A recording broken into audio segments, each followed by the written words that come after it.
just as business had learnt to do with products. Dick Morris called it small-bore politics, tiny details of people's lives and personal anxieties which politics had never even thought about or noticed before, but which now had become the key to winning power. It was an America that focused on day-to-day practical concerns. Should I wear seatbelts? Should I stop smoking? Should I wear a school uniform? Is my neighborhood being protected? It was not so much a new individualism as the social order as we had known it had broken down. So we got into people's heads, understood their psychology, about lifestyle, about values, what they thought was important, what issues they wanted politicians, and particularly the president, to address. And these issues proved to be very, very different from what the conventional wisdom had suggested. As the election campaign began, Clinton revealed Morris's new approach to a shocked White House.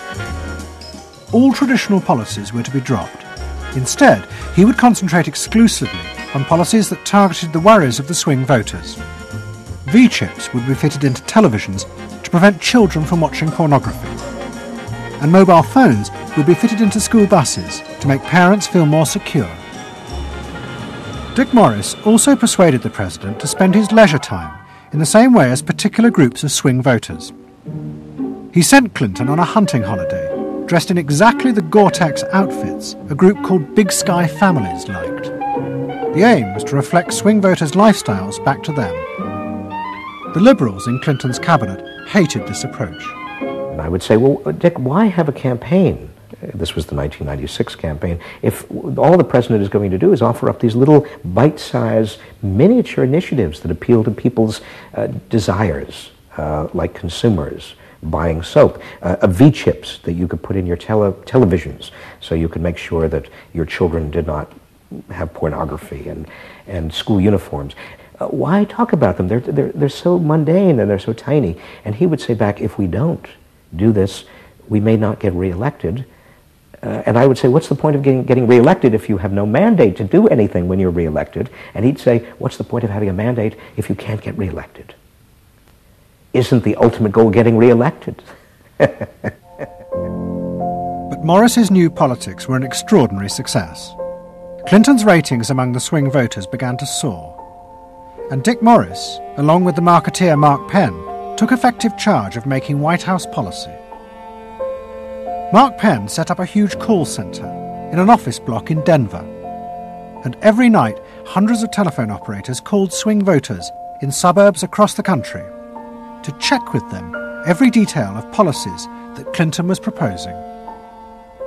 The policy was made by a group of people manning telephones in Denver, Colorado, placing calls to voters in places like Westchester and Pasadena, and asking them what they wanted from their government, and asking them very specifically about specific policies that Bill Clinton was considering. Would you be more likely to support him if he offered this particular government service, or if he offered that one? Those people told them what they thought. Mark Penn transmitted that to Bill Clinton, and it came out of his mouth.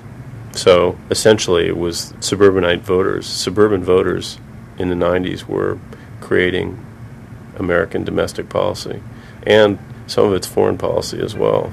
Right. Yeah, Mark Penn was polling on questions like whether we should bomb in Bosnia, things like that. Morris also insisted that Clinton make a symbolic sacrifice of the old politics to convince the swing voters to trust him. In August 1996, Clinton signed a bill which ended the system of guaranteed help for the poor and unemployed. Welfare would be cut back after 2 years in order to force people into work. The new system was called welfare to work and would, he said, be a hand up, not a handout. It was the effective end of the guaranteed welfare system created by President Roosevelt 60 years before. For many in Clinton's cabinet, it was also the end of the progressive political ideal that Roosevelt had represented. The belief that one used a position of leadership to persuade the voters to think and behave as social beings, not as self-interested individuals.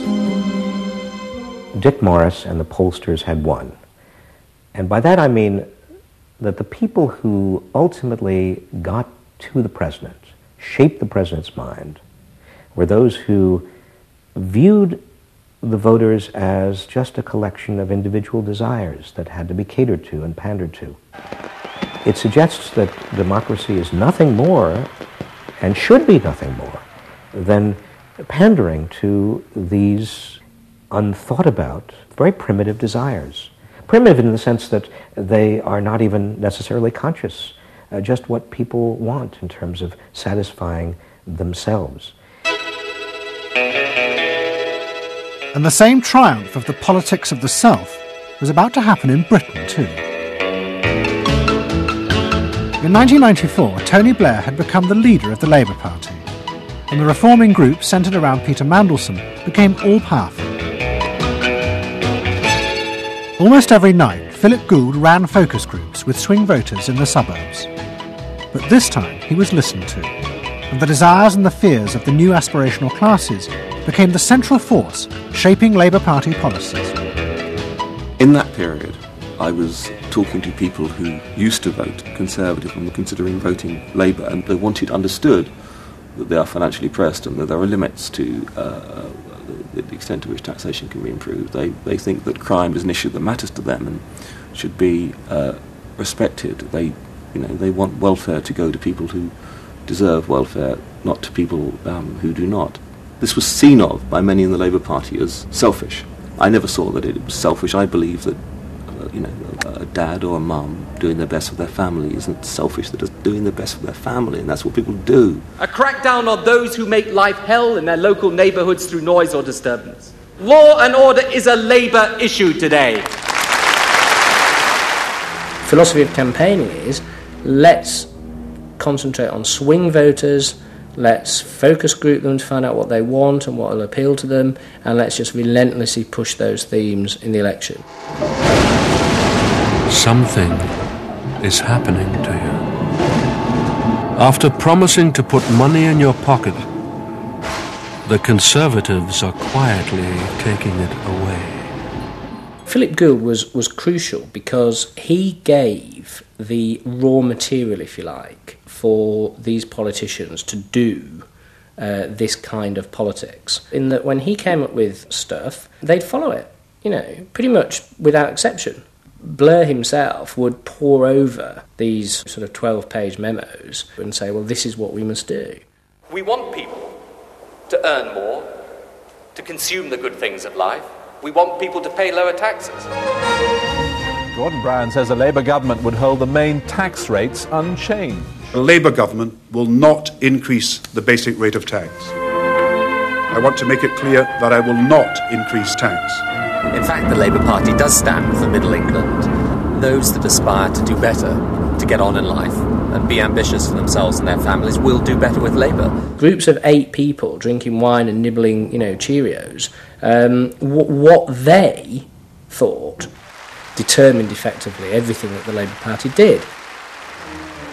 And although those running the campaign liked to portray the new approach as their invention, it was in fact copied from the Americans, even down to the phrases that the American marketeers had tested on their swing voters. Peter Mandelson and his team were in the United States watching what we did and copied almost verbatim our approach in their 1997 campaign. The benefit system should be about giving people a hand up, not just a handout. Mandelson's not a fool if he's anything. He saw something that worked, so why not do it? And I can remember reading their manifesto and saying to myself, they just took it lock, stock, and barrel. On one hand you're proud, and on another hand you're bitch. And as in America, Labour was forced to drop policies that would not directly benefit the swing voters, even if it meant sacrificing its fundamental principles. The commitment to public control of industry, which was enshrined as Clause 4 of the party constitution, was dropped.